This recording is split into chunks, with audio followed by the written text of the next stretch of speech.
Nós vivemos sob uma narrativa cultural extremamente prejudicial. Uma mentira conveniente que a sociedade conta a si mesma em sussurros para justificar a mediocridade coletiva e transformar o sucesso cognitivo em algo místico, quase inatingível para o indivíduo comum. Quando observamos esses arquétipos de genialidade moderna, os concurseiros de elite, os polímatas que parecem devorar bibliotecas inteiras, ou os estudantes de medicina que passam 14 horas imersos em abstrações complexas sem perder o foco, nossa reação instintiva é assumir a existência de uma paixão inata. Nós imaginamos, em nossa ingenuidade, que essas pessoas nasceram com uma mutação genética favorável, um dom que transforma o tédio excruciante do estudo em um prazer quase hedonista. Como se para eles resolver uma integral dupla fosse tão dopaminergicamente gratificante quanto comer uma fatia de bolo ou assistir uma série na Netflix. Nós olhamos para a disciplina alheia e nos consolamos com a desculpa de que não nascemos para isso. Mas essa visão romântica não é apenas imprecisa. Ela é uma fraude biológica que ignora a realidade brutal da nossa espécie. A verdade nua e crua, aquela que nenhum influenciador de produtividade vai colocar em um Reels de 15 segundos porque destrói a mística do trabalho enquanto eles dormem, é que o cérebro humano, sem exceção, sente uma repulsa visceral, absoluta e evolutivamente programada pelo ato de estudar. O seu cérebro não quer aprender cálculo, ele quer sobreviver. Ele foi moldado por milhões de anos de pressões seletivas brutais na savana africana para odiar o gasto de energia desnecessário. E o que você chama de preguiça, procrastinação ou falta de força de vontade não é um defeito moral do seu caráter, mas sim o seu sistema operacional funcionando com uma eficiência aterrorizante para impedir que você desperdice calorias preciosas em abstrações que não garantem sua sobrevivência imediata nos próximos 30 minutos. Portanto, precisamos começar esse dossiê com uma revelação desconfortável. Aqueles que você admira, os viciados em conhecimento, não são seres iluminados que transcendem a biologia humana ou que foram tocados por uma musa divina.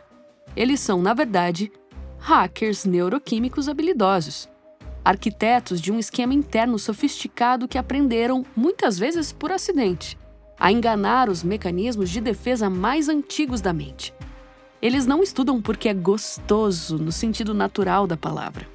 Eles estudam porque operam uma engenharia reversa nos seus circuitos de recompensa, transformando a dor do aprendizado, que evolutivamente deveria ser um sinal de "pare agora, isso é perigoso", em um gatilho para a liberação de substâncias viciantes. Eles hackearam o sistema para sentir prazer naquilo que foi desenhado para causar sofrimento. E a única diferença entre você e eles não é o DNA, mas o acesso ao código-fonte dessa operação.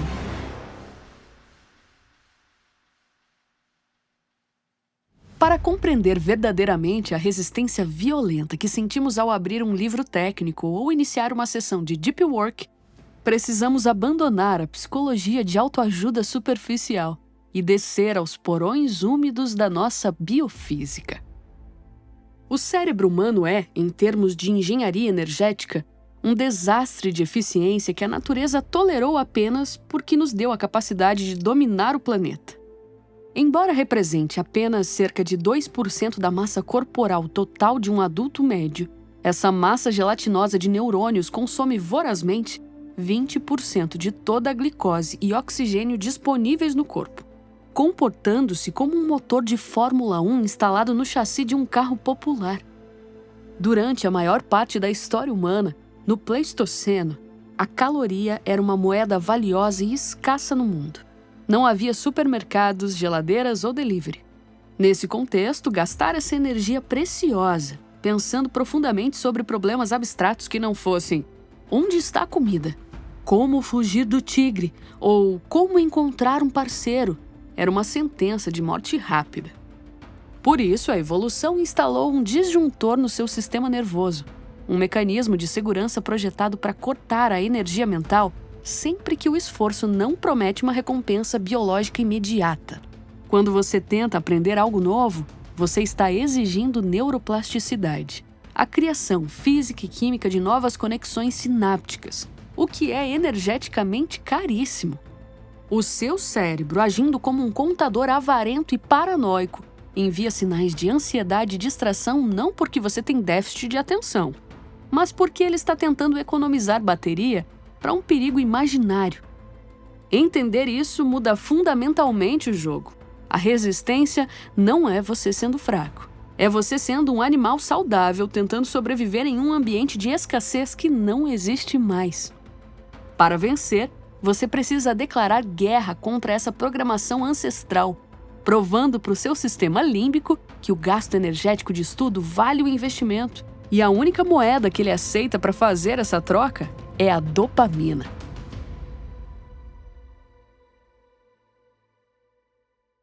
Aqui entramos no coração da manipulação e no maior erro que 99% dos estudantes cometem. A maioria das pessoas estuda de forma passiva, lendo, grifando, relendo resumos. E isso é fatalmente entediante porque o cérebro humano ignora tudo que é previsível. A cultura pop cometeu o crime de ensinar que a dopamina é a molécula do prazer, levando estudantes a comer chocolate depois de estudar como recompensa. Mas isso é fisiologicamente inútil para criar o hábito. Estudos revolucionários liderados pelo neurocientista Wolfram Schultz, da Universidade de Cambridge, e publicados repetidamente na Nature, revelaram a verdadeira função desse neurotransmissor. A dopamina não é sobre o prazer da recompensa recebida, mas sobre o erro de predição de recompensa. Em experimentos clássicos, Schultz descobriu que os neurônios dopaminérgicos disparam violentamente não quando recebemos o que esperamos, mas quando há uma incerteza, uma surpresa ou quando a recompensa supera a expectativa. É o mesmo mecanismo que torna os jogos de azar, as máquinas caça-níqueis e o feed infinito do TikTok tão viciantes. O cérebro fica obcecado pela possibilidade de ganhar, não pela vitória garantida. Se o resultado é certo e previsível, como ler um livro didático linearmente, a dopamina cai para níveis basais e o sono vem. O tédio é apenas a ausência de erro de predição. Para viciar seu cérebro em estudar, você precisa transformar seus livros em um cassino. Você precisa gamificar o processo, mas não com pontuações bobas ou aplicativos coloridos, e sim com incerteza estrutural. O hack consiste em introduzir artificialmente o risco de falha através do que a ciência chama de retrieval practice, prática de recuperação. Antes de ler o capítulo, tente adivinhar o que ele diz. Antes de ver a resolução da questão de matemática, force seu cérebro a criar uma resposta, mesmo que esteja errada. Ao se colocar em uma posição onde você pode errar, onde o resultado é incerto, você acorda o sistema dopaminérgico mesolímbico. Você transforma o estudo em uma aposta contra si mesmo. Quando você finalmente acerta uma resposta difícil após lutar contra a incerteza, o cérebro libera um pico de dopamina muito superior ao que liberaria se você tivesse apenas lido a resposta passivamente. É esse pico, gerado pela resolução da incerteza, que marca o comportamento como valioso. Repita isso milhares de vezes e você não estará mais estudando. Estará jogando uma roleta russa intelectual onde a munição é o conhecimento e o seu cérebro começará a implorar pela próxima rodada.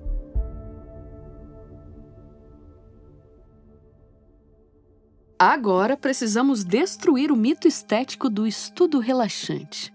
O Instagram e o YouTube criaram essa imagem idílica do estudante aesthetic, ouvindo batidas lo-fi com uma xícara de chá, marcadores em tons pastéis e um estado de calma zen. Biologicamente, isso é a receita perfeita para o esquecimento. A neuroplasticidade adulta, a capacidade de alterar a estrutura do cérebro para ganhar informações de forma permanente, não ocorre em estados de relaxamento profundo. Ela exige um estado de alerta químico específico, uma sopa hormonal que sinaliza urgência. Para que a mudança neural aconteça, você precisa da presença de neuromoduladores específicos, principalmente a norepinefrina, basicamente adrenalina no cérebro, para o estado de alerta, e a acetilcolina para o foco direcionado. Pesquisas revisadas na Nature Reviews Neuroscience indicam que a janela de plasticidade se abre de forma mais eficiente quando há um sinal de erro ou agitação. Em termos simples, o cérebro só muda quando ele percebe que o modelo atual da realidade falhou e precisa ser atualizado com urgência. Se tudo está calmo e fácil, o cérebro entende que o modelo atual funciona e não gasta energia mudando nada. A frustração, aquela sensação horrível de quase entendi, mas eu ainda não peguei, aquela agitação nas pernas, a vontade de levantar da cadeira e gritar, não é um sinal para parar. Ela é literalmente a norepinefrina inundando seu córtex e seu corpo para sinalizar a urgência da adaptação. É o som fisiológico da bateria carregando. O estudante amador sente essa frustração e interpreta como burrice ou cansaço. Foge para o celular e perde a oportunidade. O estudante que viciou o cérebro aprendeu a reinterpretar a frustração. Ele sente a agitação e pensa: ótimo, a janela de plasticidade está aberta. Ele busca o ponto de falha intencionalmente. Ele resolve os exercícios mais difíceis primeiro para gerar o erro brutal. Sente a adrenalina subir e usa essa energia para focar com uma intensidade laser. O segredo sujo é que o aprendizado real dói. Ele é desconfortável, agitado e tenso. Se você está se sentindo confortável e relaxado enquanto estuda, é estatisticamente provável que você esteja apenas perdendo tempo revisando o que já sabe, massageando seu ego sem criar uma única conexão neural nova.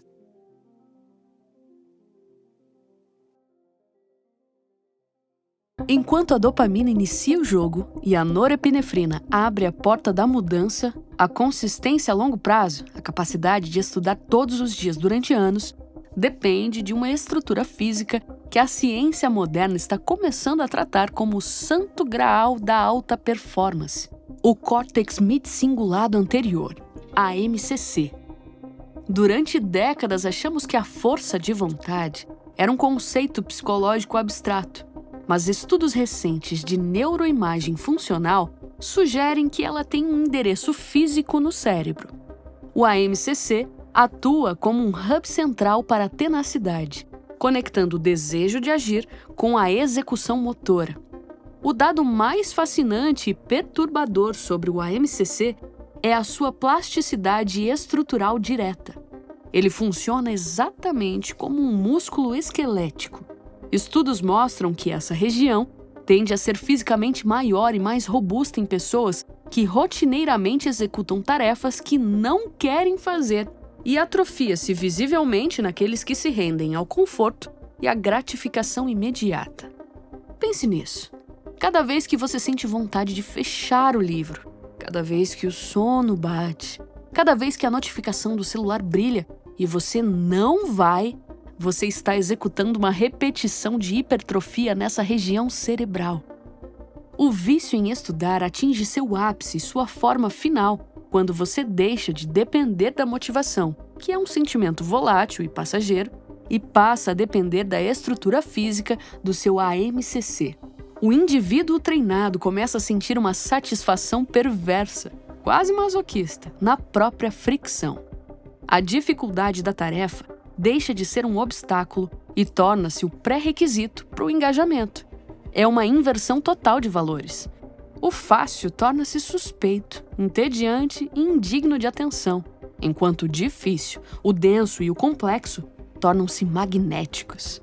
O cérebro aprendeu que é na resistência que a recompensa biológica máxima está escondida. Você não estuda mais para passar na prova. Você estuda para alimentar a necessidade do seu AMCC de exercer controle sobre os seus impulsos primitivos.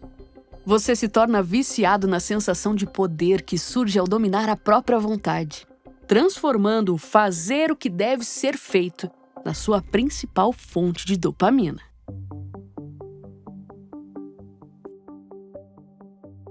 Contudo, seria intelectualmente desonesto da minha parte apresentar essa engenharia comportamental como uma panaceia sem custos ocultos. Existe um abismo que aguarda no final dessa estrada de otimização neural. Um risco real de transformarmos nossa existência em uma maratona de processamento de dados sem alma. Ao hackearmos nossa dopamina, silenciarmos nossos instintos de repouso e vivermos em função do próximo erro de predição, corremos o risco de nos tornarmos máquinas de Turing biológicas. Seres que absorvem, processam e cospem informações com eficiência letal, mas que perderam a capacidade de sentir a textura da vida não otimizada. A sociedade atual, obcecada pelo utilitarismo e pela métrica, aplaude o estudante que sacrifica sua juventude, seu sono e as suas relações no altar do concurso público, da residência médica ou da especialização acadêmica. Mas raramente questionamos o custo humano dessa transação. Muitas vezes esse vício em estudar não é uma busca nobre pela verdade, mas um mecanismo de defesa sofisticado, uma forma socialmente validada de evitar a ansiedade existencial. É muito fácil se esconder atrás de livros para não ter que lidar com o caos imprevisível das relações humanas, com a rejeição, com o tédio ou com a própria identidade. O estudo vira um bunker. O conhecimento acumulado sem a sabedoria da experiência vivida é estéril. Ele cria técnicos brilhantes que são emocionalmente infantis, pessoas que sabem descrever a neuroquímica do amor com precisão molecular, mas nunca sentiram o coração acelerar por outra pessoa, que entendem a sociologia da pobreza, mas nunca sentiram a angústia da escassez. O perigo de viciar o cérebro em estudar é começar a ver o mundo apenas como um objeto de análise, uma série de variáveis a serem decodificadas e memorizadas, esquecendo que a vida não é um problema a ser resolvido, mas uma realidade a ser experimentada. O verdadeiro mestre não é aquele que apenas acumula terabytes de informação no córtex, mas aquele que sabe quando desligar a máquina analítica e simplesmente ser, usando o conhecimento como uma ferramenta para aprofundar sua conexão com a realidade, e não como um muro para se isolar dela. No fim das contas, aprender a enganar seu cérebro para viciar-se em estudar é o ato definitivo de livre-arbítrio. É uma rebelião declarada contra a ditadura do seu DNA. Nós não fomos desenhados para a grandeza intelectual. Fomos desenhados para a mediocridade segura da savana, programados para conservar energia, buscar prazer fácil, comer açúcar e evitar a dor do crescimento a todo custo. Escolher o caminho do atrito, hackear seus próprios neurotransmissores para encontrar prazer na dificuldade e construir fisicamente um cérebro capaz de suportar o peso do conhecimento é transcender a sua condição animal. Quando você sentar para estudar hoje à noite e sentir aquela repulsa inicial, aquela vontade avassaladora de fugir para o conforto, lembre-se, isso é apenas sua biologia implorando para você continuar medíocre. A decisão de ignorar esse grito, de aplicar a incerteza do erro para gerar dopamina, de abraçar a agitação da norepinefrina e de fortificar o seu córtex mid-cingulado é o que separa os consumidores de informação dos criadores de futuro. Não espere a paixão cair do céu, porque ela não vai vir. Construa o vício com as próprias mãos. Transforme a dor em combustível. Tome as rédeas da sua própria evolução, porque neste mundo de distrações infinitas e recompensas fáceis, a única coisa mais perigosa e poderosa do que um cérebro genial é uma mente comum que aprendeu a sentir prazer em fazer o que é difícil.